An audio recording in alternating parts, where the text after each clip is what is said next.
ಈಗಂತೂ ಆಲ್ಕೋಹಾಲ್ ಸೆಕ್ಟರ್ನಲ್ಲಿ ಸಿಕ್ಕಾಪಟ್ಟೆ ಬದಲಾವಣೆ ಆಗ್ತಾ ಇದೆ. ಮೊದಲ UK ಫ್ರೀ ಟ್ರೇಡ್ ಅಗ್ರಿಮೆಂಟ್ ಜೊತೆಗೆ ಸ್ಕಾಚ್ ಟ್ಯಾರಿಫ್ 150% ಇಂದ ಕುಸಿದು 75%ಗೆ ಬಂದಿತ್ತು. ಈಗ ಇಂಡಸ್ಟ್ರಿಯಲ್ಲಿ ದೊಡ್ಡ ದೊಡ್ಡ ಅಕ್ವಿಸಿಷನ್ ಶುರುವಾಗಿದೆ. ಜನ ಇಂಡಿಯನ್ ಕಸ್ಟಮರ್ಸ್ ಪ್ರೀಮಿಯಂ ಲಿಕ್ಕರ್ನ ಕಡೆಗೆ ಮುಖ ಮಾಡ್ತಾ ಇದ್ದಾರೆ. ಇದರಿಂದ ಕಂಪನಿಗಳ ಮಾರ್ಜಿನ್ ಡ್ರೈವ್ ಕೂಡ ಆಗ್ತಾ ಇದೆ. ಇಂಟ್ರೆಸ್ಟಿಂಗ್ ಏನು ಅಂದರೆ, ಜಗತ್ತಿನಲ್ಲಿ ಮದ್ಯಪಾನ ಮಾಡೋರ ಸಂಖ್ಯೆ ದಿನೇ ದಿನೇ ಹೆಚ್ಚಾಗ್ತಾನೆ ಇದೆ. 2005ರಲ್ಲಿ ಪರ್ ಕ್ಯಾಪಿಟಾ 1.3 ಲೀಟರ್ ಇದ್ದಂಥ ಲಿಕ್ಕರ್ ಕನ್ಸಂಪ್ಷನ್ 2023ರ ವೇಳೆಗೆ 3.2 ಲೀಟರ್ಗೆ ಹೆಚ್ಚಾಗಿದೆ. ಈ ಸೆಕ್ಟರ್ನಲ್ಲಿ ಡೈನಮಿಕ್ಸ್ ಫಾಸ್ಟ್ ಆಗಿ ಚೇಂಜ್ ಆಗ್ತಾನೆ ಇದೆ. ಹೀಗಾಗಿ ಇದನ್ನು ನಾವು ಡೀಪ್ ಆಗಿ ತಿಳ್ಕೊಳ್ಬೇಕಾಗತ್ತೆ. ಅದು ತುಂಬ ಇಂಪಾರ್ಟೆಂಟ್.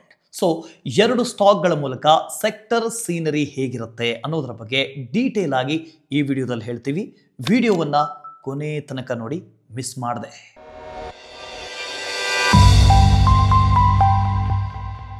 ಈ 2 ಸ್ಟಾಕ್ಗಳನ್ನು ನಾವು ಕ್ಯಾಶ್ ಕನ್ವರ್ಷನ್ ಮತ್ತು ಎಫಿಷಿಯನ್ಸಿ ರಿಲೇಟ್ ಆಗಿರುವಂಥ ಫಂಡಮೆಂಟಲ್ ಬೇಸಿಕ್ಸ್ನ ಮೇಲೆ ಆಯ್ಕೆ ಮಾಡಿದ್ದೀವಿ.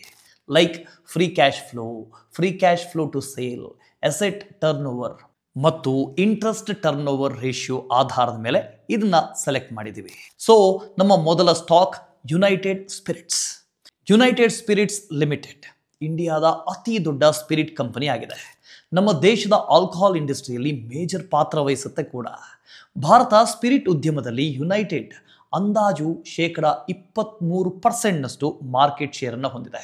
ಭಾರತದ ಅತಿ ದೊಡ್ಡ ಆಲ್ಕೋಹಾಲ್ ಸೆಲ್ಲರ್ ಅನ್ನೋ ಹೆಗ್ಗಳಿಕೆಗೂ ಕೂಡ ಯುನೈಟೆಡ್ ಸ್ಪಿರಿಟ್ಸ್ ಪಾತ್ರವಾಗಿದೆ. ಪ್ರತಿ ವರ್ಷ ಯುನೈಟೆಡ್ 60 ಮಿಲಿಯನ್ ಕೇಸ್ಗಳಷ್ಟು ಬೆವರೇಜ್ ಅನ್ನ ಮ್ಯಾನುಫ್ಯಾಕ್ಚರ್ ಮಾಡಿ ಸೇಲ್ ಕೂಡ ಮಾಡುತ್ತೆ. ಇವರ ಬಳಿ scotch, whisky, IMFL, whisky, brandy, rum, vodka ಸೇರಿ ಸುಮಾರು 80ಕ್ಕೂ ಅಧಿಕ ಬ್ರ್ಯಾಂಡ್ಗಳಿದ್ದಾವೆ. IMFL ಅಂದರೆ ಇಂಡಿಯನ್ ಮೇಡ್ ಫಾರಿನ್ ಲಿಕ್ಕರ್ ಅಂತ. ಇದು ಮೇನ್ಲಿ ವಿಸ್ಕಿ, ರಮ್, ವೋಡ್ಕಾ, ಬ್ರ್ಯಾಂಡಿಯನ್ನು ರಿಪ್ಲೇಸ್ ಮಾಡುತ್ತೆ. ಅಂದರೆ ಈ ಪ್ರಾಡಕ್ಟ್ ಇಂಡಿಯಾದಲ್ಲಿ ಮ್ಯಾನುಫ್ಯಾಕ್ಚರ್ ಆಗಿ ಫಾರಿನ್ ಸ್ಟೈಲ್ ರೆಸಿಪಿ, ಪ್ರೊಸೆಸ್ ಮತ್ತು ಬ್ರ್ಯಾಂಡಿಂಗ್ ಅನ್ನು ಮಾಡಲಾಗುತ್ತೆ. ಇದನ್ನ 2 ರೀತಿ ಡಿಫ್ರೆನ್ಶಿಯೇಟ್ ಮಾಡಬಹುದು. ಒಂದೇದು ಕಂಟ್ರಿ ಲಿಕ್ಕರ್, ಅಂದರೆ ಲೋಕಲ್ನಲ್ಲಿ ಮಾಡಿರೋ ಟ್ರೆಡಿಷನಲ್ ಸ್ಪಿರಿಟ್. ಇನ್ನೊಂದು ಆಮದಾಗಿರೋ ಫಾರಿನ್ ಲಿಕ್ಕರ್, ಅಂದರೆ directly imported brands. IMFL example ನೋಡೋದಾದರೆ Royal Stag, McDowell's number 1, Blenders Pride, Old Monk etcetera. United Spirits IMFLನಲ್ಲಿ 23% ಶೇರನ್ನು ಹೊಂದಿದೆ, ಮಾರ್ಕೆಟನ್ನು ಲೀಡ್ ಮಾಡ್ತಾ ಇದೆ. ಇದು ಪಾಸಿಬಲ್ ಆಗೋದಕ್ಕೆ ಕಾರಣ ಏನು ಅಂದರೆ, ಸ್ಟಾಕ್ ಇಂಡಿಯನ್ ವಿಸ್ಕಿ ಮಾರ್ಕೆಟ್ನಲ್ಲಾಗಿದ್ದಂಥ ಡಾಮಿನೆನ್ಸ್. ಯಾಕೆಂದರೆ ಭಾರತದಲ್ಲಿ ವಿಸ್ಕಿ ಅತಿ ಹೆಚ್ಚು ಕನ್ಸ್ಯೂಮ್ ಮಾಡುವಂಥ ಲಿಕ್ಕರ್. ಇನ್ನು ಯುನೈಟೆಡ್ ಸ್ಪಿರಿಟ್ಸ್ ವಿಸ್ಕಿ ಸೇಲ್ಸ್ ಟರ್ಮ್ಸ್ನಲ್ಲಿ ನಂಬರ್ 1 ರ್ಯಾಂಕ್ ಪಡೆದಿದೆ. ಇದಕ್ಕೆ ಕಾರಣವಾಗಿದ್ದು ಪ್ರಾಡಕ್ಟ್ ಪೋರ್ಟ್ಫೋಲಿಯೋ. ಸ್ಟಾಕ್ನ ಪೋರ್ಟ್ಫೋಲಿಯೋ ಐಕಾನಿಕ್ ಗ್ಲೋಬಲ್ ಲೇಬಲ್ಸ್ ಮತ್ತು ಪವರ್ಫುಲ್ ಇಂಡಿಯನ್ ಬ್ರ್ಯಾಂಡ್ಸ್ನಿಂದ ಮಿಕ್ಸ್ ಆಗಿದೆ. ಅದು McDowell's number 1, Royal Challengers, Johnnie Walker ಇವೆಲ್ಲ ಹೌಸ್ ಹೋಲ್ಡ್ ನೇಮ್ಗಳಾಗಿದ್ದಾವೆ. ಈ 3 ಬ್ರ್ಯಾಂಡ್ಗಳಿಂದ 2025ರಲ್ಲಿ ಕಂಪನಿಗೆ 1,000 ಕೋಟಿ ರೆವಿನ್ಯೂ ಕಾಂಟ್ರಿಬ್ಯೂಟ್ ಆಗಿದೆ. ಅಸಲಿಗೆ ಈ McDowell's globally top rated whisky ಆಗಿದ್ದು 2025ರಲ್ಲಿ 30 ಮಿಲಿಯನ್ ಕೇಸ್ ಸೇಲ್ ಆಗಿತ್ತು. ಇದರ ಜೊತೆಗೆ ಯುನೈಟೆಡ್ ಸ್ಪಿರಿಟ್ಸ್ನ Diageo, Johnnie Walker, VAT 69, Black and White, spin off ನಂತಹ ಗ್ಲೋಬಲಿ ರೆಕಗ್ನೈಸ್ಡ್ ಸ್ಪಿರಿಟ್ಗಳನ್ನು ಡಿಸ್ಟ್ರಿಬ್ಯೂಟ್ ಮಾಡ್ತಾ ಇದೆ. ಡಿಯಾಜಿಯೋ ಕಂಪನಿ ಇರೋ ಕಾರಣಕ್ಕೆ ಯುನೈಟೆಡ್ ಸ್ಪಿರಿಟ್ಸ್ಗೆ ಒಂದು ಸಿಗ್ನಿಫಿಕೆಂಟ್ ಎಡ್ಜ್ ಸಿಗ್ತಾ ಇದೆ. ಕೇವಲ ಪ್ರೀಮಿಯಂ ಗ್ಲೋಬಲ್ ಬ್ರ್ಯಾಂಡ್ಸ್ ಮಾತ್ರ ಅಲ್ಲ, ಬೇರೆ ಬ್ರ್ಯಾಂಡ್ಗಳಿಗೂ ಕೂಡ ಇದು ಅಪ್ಲೈ ಆಗ್ತಾ ಇದೆ. ಯುನೈಟೆಡ್ ಸ್ಪಿರಿಟ್ಸ್ ಬಳಿ 60 ಬ್ರ್ಯಾಂಡ್ಗಳಿದ್ದಾವೆ. ಇದರಲ್ಲಿ 8 ಬ್ರ್ಯಾಂಡ್ ಪ್ರತಿ ವರ್ಷ ಮಿಲಿಯನ್ಗಿಂತ ಹೆಚ್ಚು ಕೇಸ್ಗಳನ್ನು ಸೇಲ್ ಮಾಡುತ್ತೆ. ಈ ಪೈಕಿ ಒಂದೊಂದು ಬ್ರ್ಯಾಂಡ್ ಅಂದಾಜು 25 ಮಿಲಿಯನ್ ಕೇಸ್ ಆನ್ಯುವಲಿ ಮಾರಾಟವಾಗುತ್ತೆ. ಜೊತೆಗೆ ಕಂಪನಿ 37 ಪ್ರೊಡಕ್ಷನ್ ಡಿಸ್ಟಿಲರೀಸ್ ಆಪರೇಟ್ ಮಾಡ್ತಾ ಇದೆ. ಇದು ಇಡೀ ಇಂಡಿಯಾದ ತುಂಬ 70,000 ಔಟ್ಲೆಟ್ಗಳೊಂದಿಗೆ ಡಿಸ್ಟ್ರಿಬ್ಯೂಷನ್ ನೆಟ್ವರ್ಕ್ ಅನ್ನು ಹೊಂದಿದೆ. ಸ್ಪಿರಿಟ್ ಇಂಡಸ್ಟ್ರಿಯ ಪ್ರೈಸಿಂಗ್ ಪರ್ಸ್ಪೆಕ್ಟಿವ್ ಅನುಸಾರ ಪಾಪ್ಯುಲರ್, ಪ್ರೆಸ್ಟೀಜ್, ಪ್ರೀಮಿಯಂ ಮತ್ತು ಲಕ್ಸುರಿ ಕ್ಯಾಟಗರಿಗಳಲ್ಲಿ ಡಿವೈಡ್ ಆಗಿದೆ. ಪ್ರೀಮಿಯಂಗೆ ಅತಿ ಹೆಚ್ಚು ಬೆಲೆ ಇದ್ದರೆ ಪಾಪ್ಯುಲರ್ಗೆ ತುಂಬ ಕಮ್ಮಿ ಬೆಲೆ ಇರುತ್ತೆ. ಜೊತೆಗೆ ಯುನೈಟೆಡ್ ಸ್ಪಿರಿಟ್ಸ್ ತನ್ನ ಪ್ರೀಮಿಯಂ ಮತ್ತು ಅದರ ಮೇಲಿನ ಸೆಗ್ಮೆಂಟ್ಗಳ ಮೇಲೆ ಫೋಕಸ್ ಮಾಡ್ತಾ ಇದೆ. ಕಂಪನಿ ಕಾನ್ಷಿಯಸ್ಲಿ ತನ್ನ ಲೋ ಮಾರ್ಜಿನ್ ಪಾಪ್ಯುಲರ್ ಬ್ರ್ಯಾಂಡ್ಸ್ನಿಂದ ಡಿಸ್ಟೆನ್ಸ್ ಮೇಂಟೈನ್ ಮಾಡ್ತಾ ಇದೆ. ಇದರಲ್ಲಿ ಅನೇಕ ಬ್ರ್ಯಾಂಡ್ಗಳನ್ನು ಫ್ರಾಂಚೈಸ್ ಮಾಡಲಾಗಿದ್ದು ಇನ್ನೂ ಕೆಲವನ್ನ ಸೇಲ್ ಮಾಡಲಾಗಿದೆ. ಯಾಕೆ ಅಂದರೆ ಪಾಪ್ಯುಲರ್ ಸೆಗ್ಮೆಂಟ್ ಕಳೆದ 5 ವರ್ಷದಿಂದ ಸಿಕ್ಕಾಪಟ್ಟೆ ಸ್ಲೋ ಗ್ರೋತ್ ಆಗ್ತಾ ಇದೆ. Popular alcohol segment price basic quality spirits ಮತ್ತು ಸಿಂಪಲ್ ಪ್ಯಾಕೇಜಿಂಗ್ನೊಂದಿಗೆ ಸೆನ್ಸಿಟಿವ್ ಕಸ್ಟಮರ್ಗಳನ್ನು ಟಾರ್ಗೆಟ್ ಮಾಡುತ್ತೆ. ಇದು ಮಾಸ್ ಮತ್ತು ರೂರಲ್ ಮಾರ್ಕೆಟ್ನಲ್ಲಿ ಹೆಚ್ಚು ಸೇಲ್ ಆಗ್ತಾ ಇದೆ. ಪ್ರೀಮಿಯಂ ಆಲ್ಕೋಹಾಲ್ ಸೆಗ್ಮೆಂಟ್ ಅರ್ಬನ್, ಇದು ಹೈ ಕ್ವಾಲಿಟಿ ಸ್ಪಿರಿಟ್ಸ್ ಮತ್ತು ಸ್ಟೈಲಿಶ್ ಆದಂಥ ಪ್ಯಾಕೇಜಿಂಗ್ ಮತ್ತು ಪ್ರೀಮಿಯಂ ಪ್ರೈಸ್ನೊಂದಿಗೆ ಆಸ್ಪಿರೇಷನಲ್ ಕನ್ಸ್ಯೂಮರ್ಗಳನ್ನು ಟಾರ್ಗೆಟ್ ಮಾಡುತ್ತೆ. ಈಗ ಕಂಪನಿ ಪ್ರೆಸ್ಟೀಜ್ ಮತ್ತು ಅಬೋವ್ ಸೆಗ್ಮೆಂಟ್ ಮೇಲೆ ಫೋಕಸ್ ಮಾಡ್ತಾ ಇದೆ. ಇದರ ಕಾಂಟ್ರಿಬ್ಯೂಷನ್ 2025ರಲ್ಲಿ 88% ಹೆಚ್ಚಾಗಿದೆ. ಅದೇ 2023ರಲ್ಲಿ ಕೇವಲ 66% ಇತ್ತು.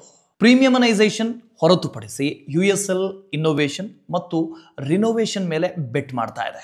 ಅಂದರೆ ಹೊಸ ಪ್ರಾಡಕ್ಟ್ಗಳ ಲಾಂಚ್, ಹೊಸ ಕ್ಯಾಟಗರಿಗಳ ಎಂಟ್ರಿ, ಗ್ಲೋಬಲ್ ಬ್ರ್ಯಾಂಡ್ಗಳನ್ನು ಇಂಡಿಯನ್ ಮಾರ್ಕೆಟ್ನಲ್ಲಿ ಇಂಟ್ರೊಡ್ಯೂಸ್ ಮಾಡೋದು, ಲೈಕ್ ಮ್ಯಾಕ್ಡೊವೆಲ್ಸ್ ಎಕ್ಸ್ ಸೀರೀಸ್ ಆಗಿರ್ಬೋದು, ರಾಯಲ್ ಚಾಲೆಂಜ್, ಅಮೆರಿಕನ್ ಪ್ರೈಡ್ ಆಗಿರ್ಬೋದು. ಇದರ ಜೊತೆಗೆ ಹೊಸ ವೇರಿಯಂಟ್ಸ್ಗಳು ಅಥವಾ ಸ್ಪಿನ್ ಆಫ್ನಂತಹ ಇಂಡಿಯನ್ ಫೋಕಸ್ಡ್ ಫ್ಲೇವರ್ಸ್ಗಳು. ಮುಂದಿನ 3ರಿಂದ 5 ವರ್ಷದ ಒಳಗೆ ಇನ್ನೋವೇಟಿವ್ ಪ್ರಾಡಕ್ಟ್ಗಳ ಬಿಸ್ನೆಸ್ ಕಾಂಟ್ರಿಬ್ಯೂಷನ್ ಡಬಲ್ ಮಾಡೋದು ಮ್ಯಾನೇಜ್ಮೆಂಟ್ ಕ್ಲಿಯರ್ ಏಮ್ ಆಗಿದೆ.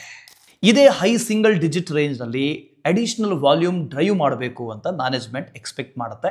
ಜೊತೆಗೆ ಕಂಪನಿ ಆಂಧ್ರ ಪ್ರದೇಶದಲ್ಲಿ ರೀಎಂಟ್ರಿ ಮಾಡಿರೋದು ಗ್ರೋತ್ ಪಾಕೆಟ್ಸ್ ಅನ್ಲಾಕ್ ಮಾಡೋದಕ್ಕೆ ಮತ್ತೊಂದು ಫೇವರೇಬಲ್ ಎನ್ವೈರ್ಮೆಂಟ್ನ ಕ್ರಿಯೇಟ್ ಮಾಡ್ತಾ ಇದೆ.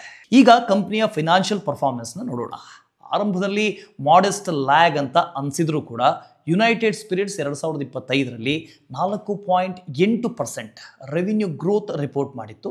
ಕಂಪನಿಯ ಲೀಡರ್ಶಿಪ್ನಿಂದ ಅರ್ಥ ಆಗೋದು ಏನು ಅಂದರೆ, ಆಂಧ್ರ ಪ್ರದೇಶದಲ್ಲಿ 5 ವರ್ಷದ ಬಳಿಕ ವಾಪಸ್ ಆಪರೇಷನ್ ಶುರು ಮಾಡಿದ ಮೇಲೆ ಗ್ರೋತ್ನಲ್ಲಿ 3.1% ಗ್ರೋತ್ ಕಾಂಟ್ರಿಬ್ಯೂಟ್ ಆಗಿದೆ. ಇನ್ನು ಕಂಪನಿಯ ಪ್ರೆಸ್ಟೀಜ್ ಆ್ಯಂಡ್ ಎಬೋವ್ ಸೆಗ್ಮೆಂಟ್, ಇದರಲ್ಲಿ ಪ್ರೀಮಿಯಂ ಬ್ರ್ಯಾಂಡ್ಸ್ ಕೂಡ ಇದ್ದು ನಿಯರ್ಲಿ ಡಬಲ್ ಡಿಜಿಟ್ಸ್ ಗ್ರೋ ಆಗ್ತಾ ಇದೆ. ಈ ಕಾರಣಕ್ಕೆ ರೆವಿನ್ಯೂ ಕೂಡ ಹೆಚ್ಚಾಗ್ತಾನೆ ಇದೆ. ಇದರಿಂದ ಆಪರೇಟಿಂಗ್ ಮಾರ್ಜಿನ್ ಎಕ್ಸ್ಪ್ಯಾಂಡ್ ಆಗೋದಕ್ಕೆ ಸಹಾಯ ಆಗಿದೆ. 2023ರಲ್ಲಿ 13.5%ನಿಂದ 2025ರಲ್ಲಿ 18% ಆಗಿತ್ತು.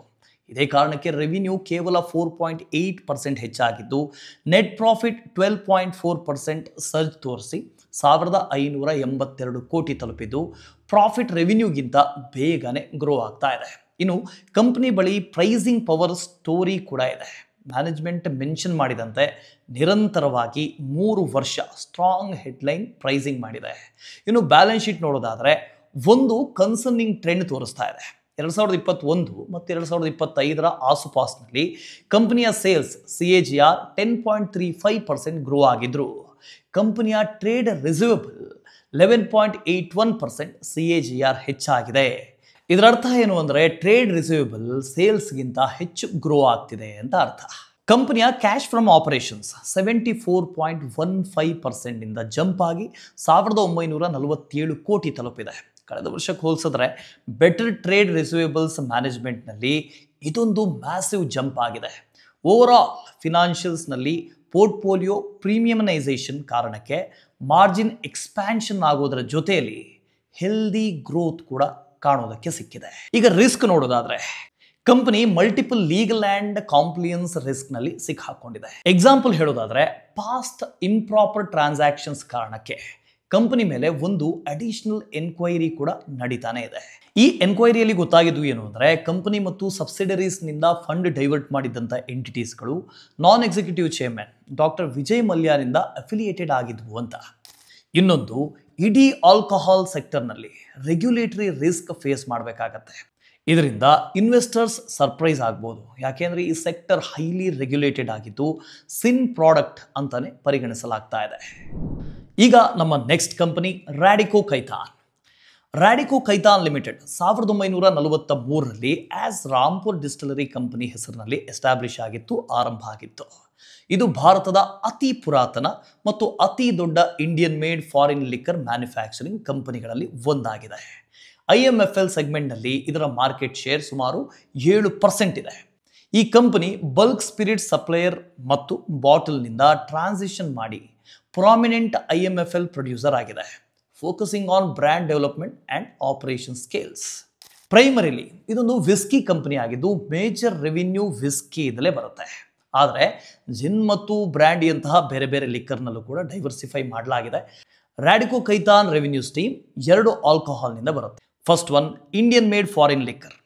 ಟೋಟಲ್ ರೆವಿನ್ಯೂ ಫ್ರಮ್ ಆಪರೇಷನ್ಸ್ನಲ್ಲಿ 69.5% ಕಾಂಟ್ರಿಬ್ಯೂಟ್ ಮಾಡ್ತಾ ಇದೆ.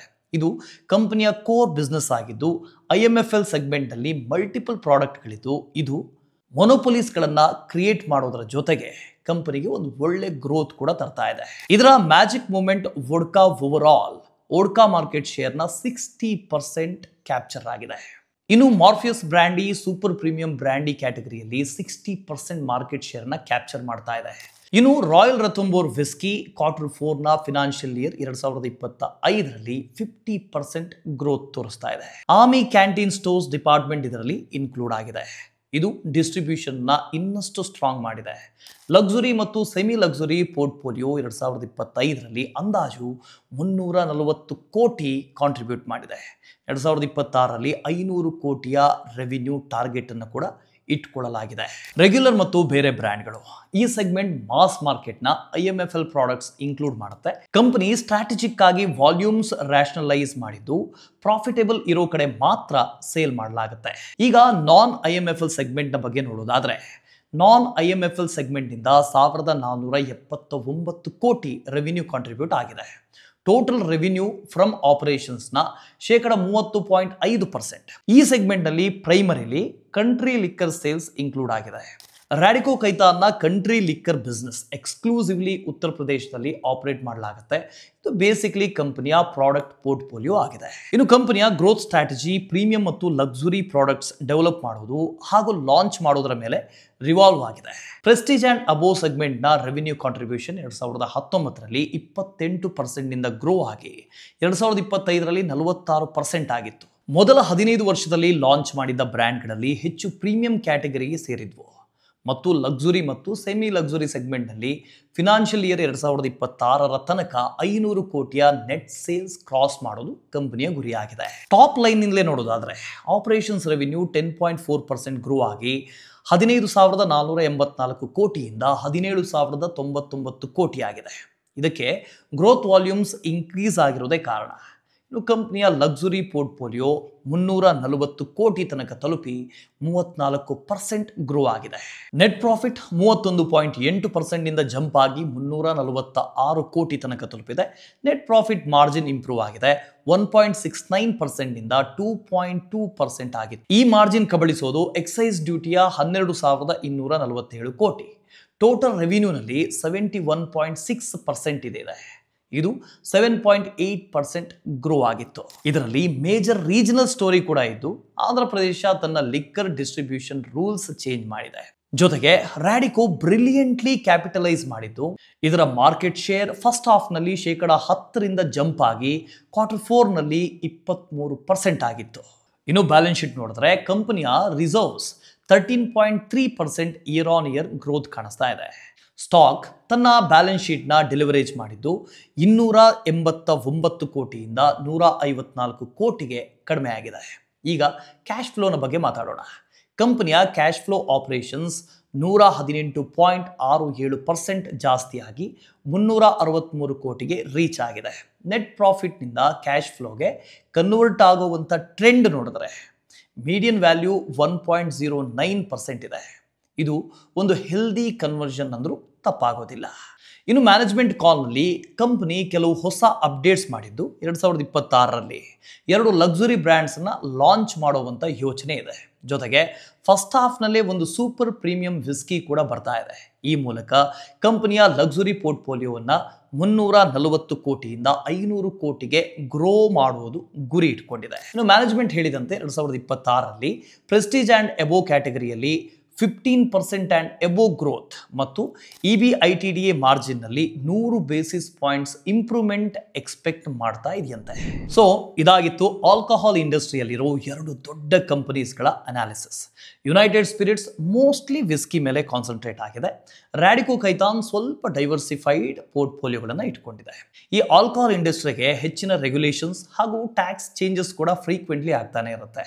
ನಾನ್ ಕಂಪ್ಲೇನ್ಸ್ ಅಂದರೆ ಫೈನ್ಸ್, ಲೈಸೆನ್ಸ್ ಕ್ಯಾನ್ಸಲ್ ಆಗೋ ಚಾನ್ಸ್, ಪ್ರಾಫಿಟಬಿಲಿಟಿ ಮೇಲೆ ಇಂಪ್ಯಾಕ್ಟ್ ಆಗ್ತಾನೆ ಇರುತ್ತೆ. ಹಾಗಾಗಿ ಇನ್ವೆಸ್ಟ್ ಮಾಡೋದ್ರ ಮುಂಚೆ ಇದೆಲ್ಲವನ್ನು ಕನ್ಸಿಡರ್ ಮಾಡಬೇಕು. ನೋಡ್ತಾ ಇರಿ, ನೆಕ್ಸ್ಟ್ ವಿಡಿಯೋದಲ್ಲಿ ಮತ್ತೆ ಸಿಗೋಣ. ಅಲ್ಲಿವರೆಗೆ ಇನ್ವೆಸ್ಟ್ ಸ್ಮಾರ್ಟ್, ಕೀಪ್ ಗ್ರೋಯಿಂಗ್.